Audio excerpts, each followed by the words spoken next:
Well, hello there. Good morning. It is Tuesday morning, so that you know what that means. It means that it's breakfast with the broker. So, breakfast with the broker every Tuesday morning at 9 a.m. We have a very, very special treat for you. You are going to be in for a really, really great session here, and hopefully you listen to this because he's got a lot of great points. So, without further ado. And now, by way of Colorado Springs, Colorado, he is the Chief Evangelist of BombBomb. Hallelujah! He is a Go Blue grad. He is the co-author of the best-selling book, ReHumanize Your Business. He is a husband, a father, and what? Say it's not so. He does not have Facebook on his phone. He is Ethan. You're a beaut. Awesome. That was so fun. I got to tell you, and I don't know how often you've heard this with other guests, but that was one of my favorite introductions I've ever had. That was really fun. Well done. Awesome. Thank you. Yeah. I'll tell you what, productivity hack right off the top. Yeah. Getting Facebook off of your phone, you're going to save a lot of time. Believe me, I can't even imagine. So not to kind of, I guess, veer, zig and zag or whatever, but I was listening to Darren Hardy, who is a former CEO of Success Magazine, and he was talking about how every time a notification goes off, it takes like 23 minutes to get it subconsciously out of your head. So he was a big proponent of taking those notifications off so that you're not consistently responding to those. It certainly will help your productivity. Totally. Yeah. It's kind of a task switching, multitasking type of thing. And certainly someone like Darren Hardy is going to advocate that you take control over your own attention and direct it where it belongs, as opposed to letting other things lead you where they want you to go. Yeah, it's it's funny because in a day and age where mostly we're being led by all kinds of external sources everywhere where they want us to go. So it's, we talk about machines versus man. Well, machines are leading us certainly right now. So let's talk a little bit about a machine. That is BombBomb. BombBomb certainly is a machine. And Michael Nathanson, who a mutual friend of ours and an agent, he introduced us, but also introduced me to BombBomb, many years ago.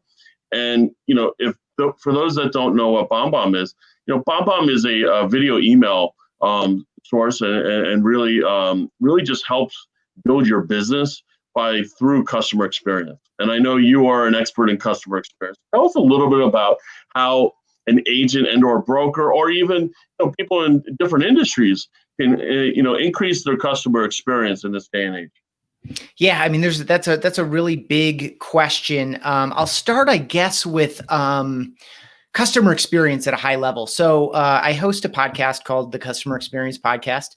You can learn more about it at bombbomb.com/podcast. And we just released our 100th episode. It's kind of like a fun, reflective time. And I ask everybody at the beginning of the interview to define customer experience. And I'm bringing in a variety of different people into these conversations. And so by asking the exact same question to a wide variety of people, you get this really interesting perspective about a given topic. And so, customer experience, I'm air quoting here, is like, it's a little bit buzzwordy. I think you're seeing it more in really every business, including some of just the direct real estate publications and things. You're seeing it come up more and more. And as you are, if you're in another industry, financial advisory, software as we are, any business, you're going to see this coming up more and more. And it's because pretty much every business is commodified. And by that, I mean, you should be operating inside your business under the premise that most people think you're the same as your competitors, right? Because in so many ways you are. And certainly the real estate business has known this for a long time.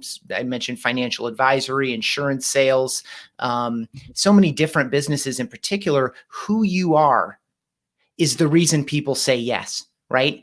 All these, certainly there are skill gaps, there are expertise gaps, there are experience gaps between different agents and even between different brokers and owners. And you can get into that subtlety if you want to, but at a high level, most consumers, when they're considering a service like a real estate agent to list or purchase a home, they're operating under the assumption that you're about the same. And so you need to look for opportunities to differentiate yourself. And fortunately, who you are is a fantastic differentiator.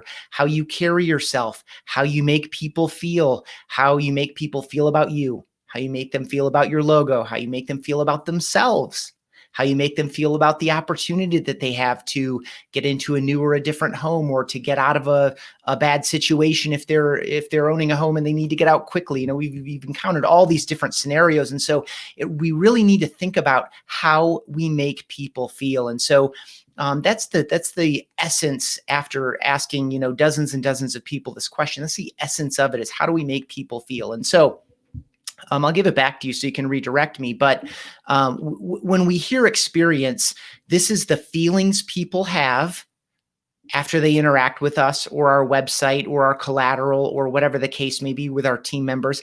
How do they feel? And then that begets thoughts, conscious thoughts like, oh, yeah, I really like this guy, which then begets actions and behaviors, which is I will sign that contract, or I'm going to go in a different direction, or I will give you a couple of referrals, or I will leave you an online review, all these things. And so when we start with the feelings, this is the foundation for our thoughts and our actions.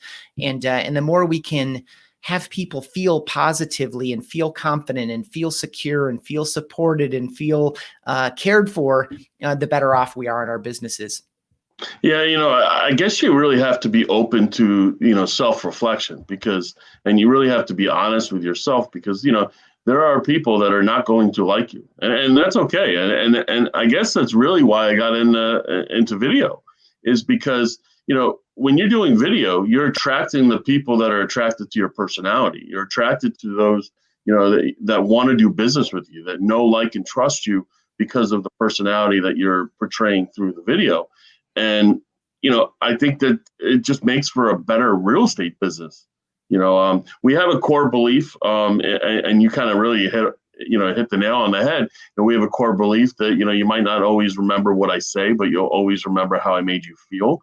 And we were nominated for 2021 RIS Media Newsmaker for Breakfast with the Broker, and they asked for a quote. They literally asked for a quote. What is that quote that is going to kind of personify, you know, who you are and what you do as far as, you know, the newsmaker thing, and that's the quote I used. So we didn't even discuss this, so you certainly hit the nail on the head. Yeah, well, it's good. It's obviously a successful philosophy. I think it's one that is attractive to the people that choose to work with you, right? I see the world the same way. I think it's important how we make people feel. I want to be a part of what's going on here, right? And so that's so fundamental. And I love that you drew the parallel to video because our concept around video is that who you are matters. You are your own best differentiator. Like, we believe in you. We believe that you're in the best position to make an impact on people's lives and ultimately then on your own business. And so this idea of hiding behind blocks of typed out text or little typed comments or, you know, all of this faceless digital communication, as opposed to leading with who you are, right? You are your own best differentiator. And so leading with who you are and being more personal and being more human in your day-to-day communication really helps you differentiate based on your best asset, which is you and how you make people feel. And a special dynamic now in particular, you know, you mentioned machines off the top, and it's real. I think we're going to continue to wrestle with this over time. Is, you know, where do we find the spots to be truly human? Where do we let automation and bots do their job? They have a role to play, but like, how do we find that balance there? And I think certainly as marketing and sales technology has gotten less expensive and more powerful, we've seen a lot more automation. Therefore, we've seen a lot more kind of communication that lacks personality and doesn't really make anyone feel special. And so the neat thing about video right now is that, and we talked about this with Facebook off the top too, time and attention are so precious right now. And they're only going to become more precious. That's the reason our email has better spam filters than ever. It's the reason why we need to be diligent about maybe turning off some or all of our notifications so we can guide our own behavior as opposed to letting the machine guide our behavior for us. Like time and attention, it's this constant battle. And so when you can take 37 seconds out of your morning and send a thank you message or a message of sincerity or gratitude or concern, right? Hey, I was really sorry to hear, right? You might see this in social media, type a little comment, give it a like, or give it the, I guess the heart caring thing on like a sad or an interesting post. But take that extra step. And when you reach out in a truly personal way, that gift of your time and your attention to another human being makes them feel awesome.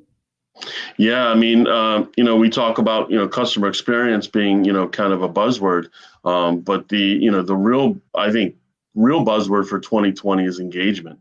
We're looking at it, all these, what's your engagement score? Or how you getting engaged? Yeah, it's great that you have great viewership, but are you getting engagement?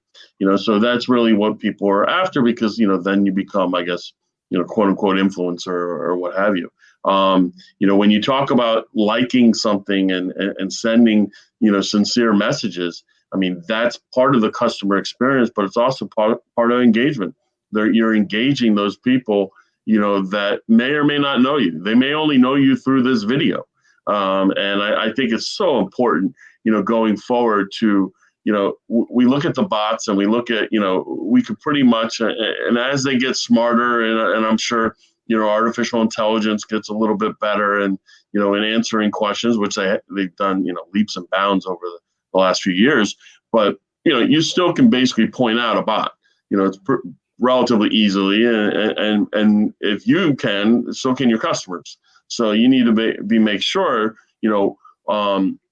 what choices and what decisions you make are going to, what priorities you make, is this person, going, are they meeting your goals? Are they going to be achieving your goals? Are you going to be able to engage them so that you meet your goals? So let's talk a little bit about your book. I know it's been out for a little while now, but rehumanize your business. What was the impetus for it, and what is it about?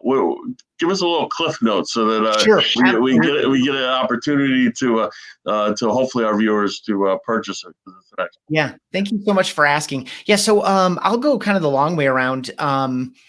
I hit my 6-year full-time anniversary at BombBomb. I'm at 9 years now, which is just insane. It's twice as long as I've been anywhere and 3 times my average stay any place I've been in my career.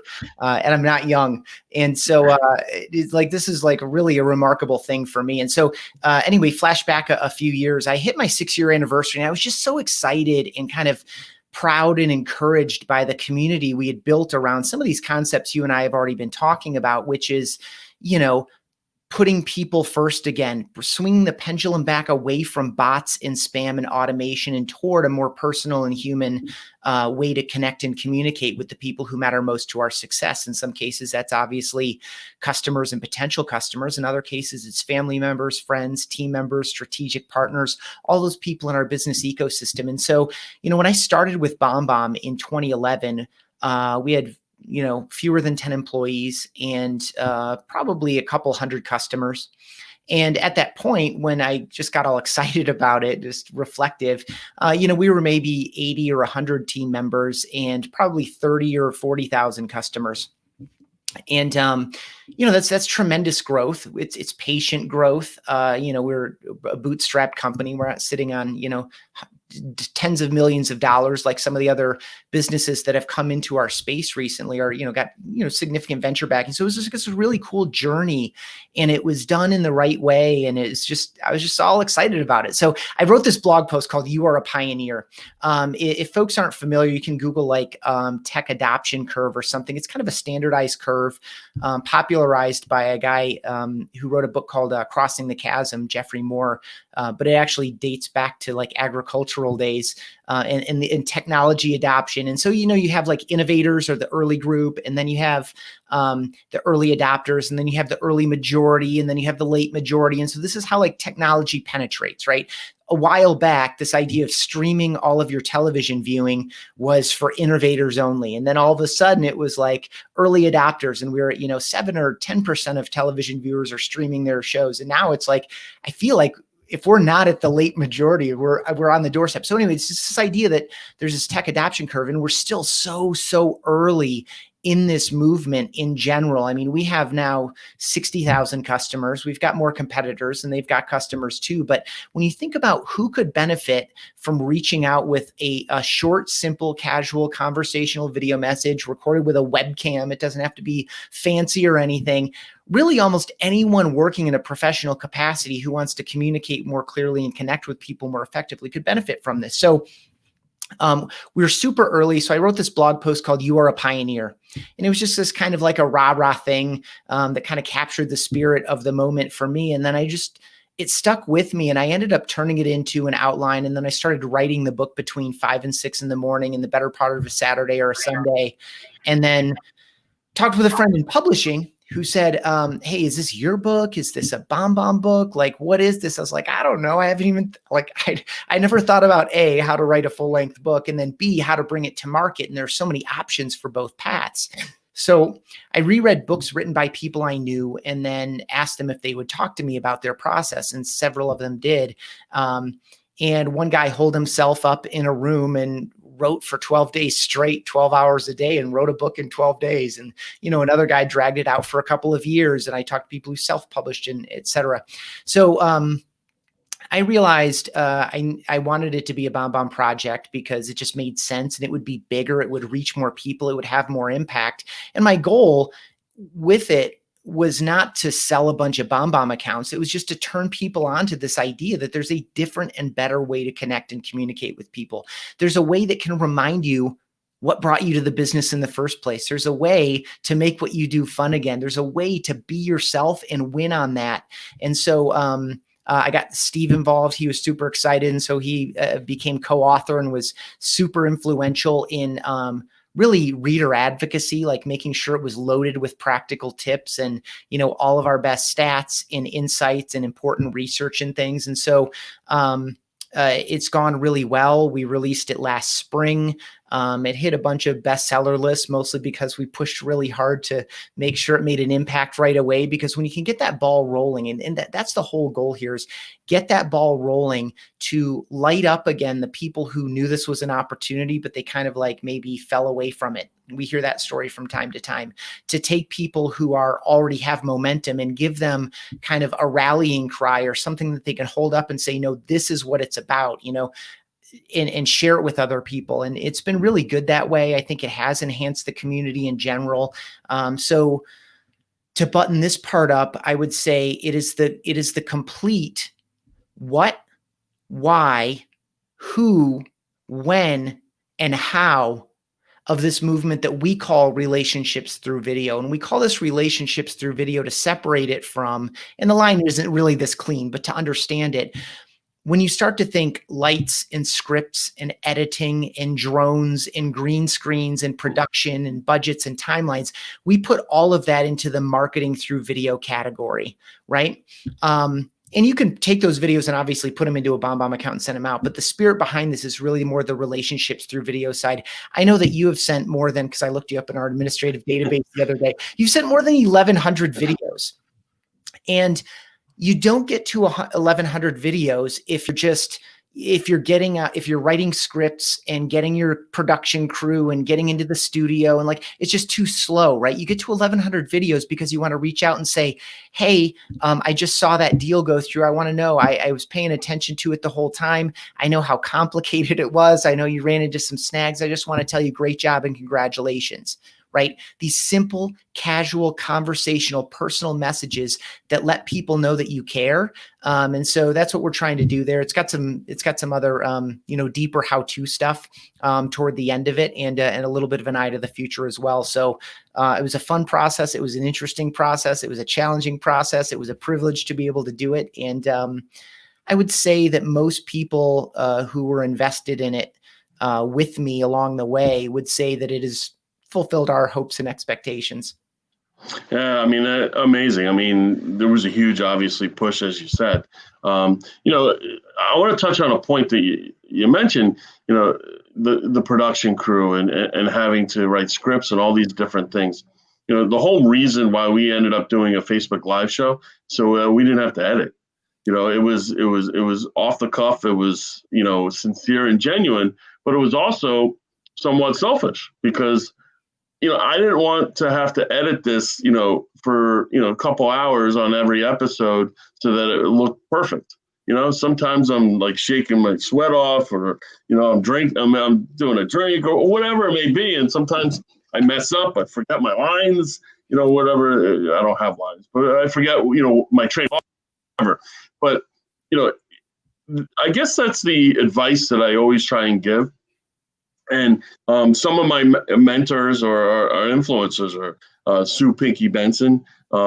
She did a great job to push, video throughout. Kendall Bonner has done a great job in putting, and obviously BombBomb and Michael Nathanson and a lot of people that have pushed, right? Michael Thorne and Jesse Peters were the impetus behind Breakfast with the Broker. So all these people, and when you talk about community, that's the community, right? It's the community of, all right, what are you doing? What's working? I know you're in this stage, can you help me get to that stage? So if you are thinking about doing something through video, just do it. I mean, honestly, like you got to fail about 150 times before you start to look halfway decent. I still look at myself and go, I don't like the way I, sound. I don't like the way I look, and all these different things. But it's a community. It's helping your customers. And if you believe that you're the best person in whatever capacity that may be, they need you. They need to see you. They need to feel you. They need to know, like, and trust you. Yeah. And, you went to perfection. And I think that's, there's so many things I would like to share here because you just really spoke to the heart of it, which is people sitting on the sideline right now. One of two things. One, when they think video in the context of their business, they do think about lights and scripts and drones and budget and expense and specialized skills and all of that. And so let's just set that on the side and say, that's cool. If you're doing that, that's cool. If you're starting to do that, that's cool. You should do that. It's a huge benefit to your business. It's awesome. It's great for your website. It's great for your YouTube channel. It's probably great if you're doing listing videos. It's probably great for your sellers.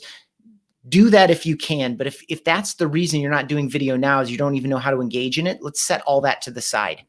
And whether you are doing that or aren't doing that, this other style of kind of casual conversational video, which I would include like a Facebook Live type situation. Now you're doing it in a more buttoned up way. I would assume that this isn't the episode you and I are doing right now probably is better than the first one you ever did. You're probably, I don't know if you were using StreamYard back then. I don't know if you had these cool graphics and titles and like, as crazy as it sounds. So I used to do, and this is kind of part of 2020, I guess. But, my big thing was to perpetuate professionalism in the industry as well as collaboration, right? So the first thing I wanted to do was I only allowed in-person interviews. So we had to be in person. I had to go to their office, go to the restaurant, go to wherever they were. And if I was traveling, I would go to someone else's office or whatever and it would be face-to-face. And one of our stick, instead of the intros, as we kind of progressed to that, was secret handshakes. So, boy, was that blown out of the water.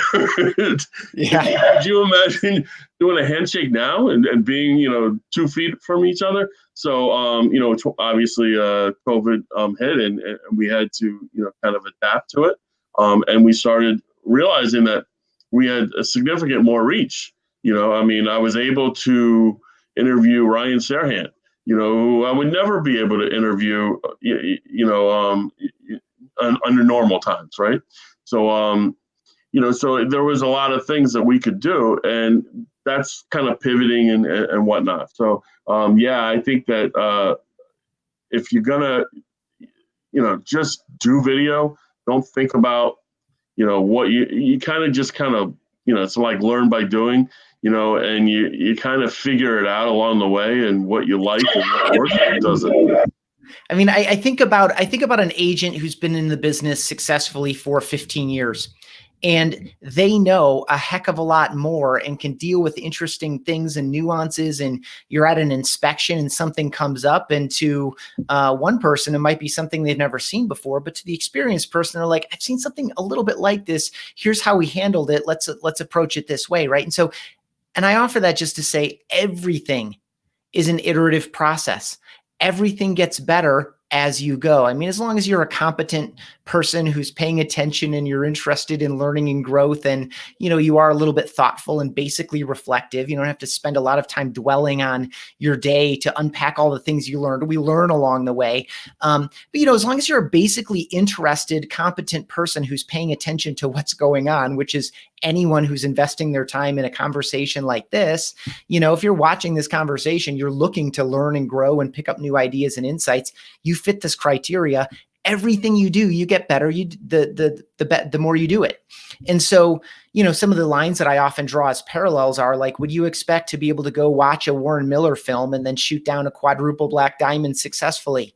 Probably not. Could you read a book about Mandarin and then instantly show up in China and start speaking fluently? Of course not. Could you open up a chessboard for the first time and have any idea what and be able to play against a master? Of course not. Like anything that we want to be basically good at, sport, hobby, musical instrument, whatever, takes a little bit of practice. And this is the same thing. Now, like most things, some of the skills that we already have developed, right? If you're giving sales presentations somewhat confidently, that's a basic skill that lends itself pretty well to appearing in videos.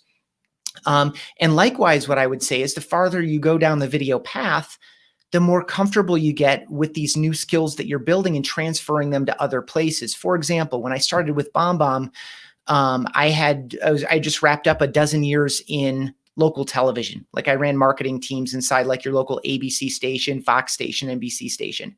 So I had written and produced and edited hundreds and hundreds, if not thousands of pieces of video, but I had never appeared in front of the camera. And so for me, it was completely new. And if I went back and looked at my earliest videos, like everybody likes to do or hates to do, they like to do it because it's so goofy and awkward and painful to look back at their earliest videos. They're just as bad as you might think. Like I'm not confident. I'm struggling to find my voice. I'm struggling to get comfortable, but you just keep doing it, and the better and the more you go. And as I started getting comfortable doing videos and sending them to our entire customer base, I started getting comfortable doing webinars. And when we got our opportunity to do our first stage presentations, which several of us do now, or we will again, or whatever status we're in right now with regard to, I know that R4 is kind of up in the air right now, and they're trying to feel out the community to say, would you show up on that? Would you show up?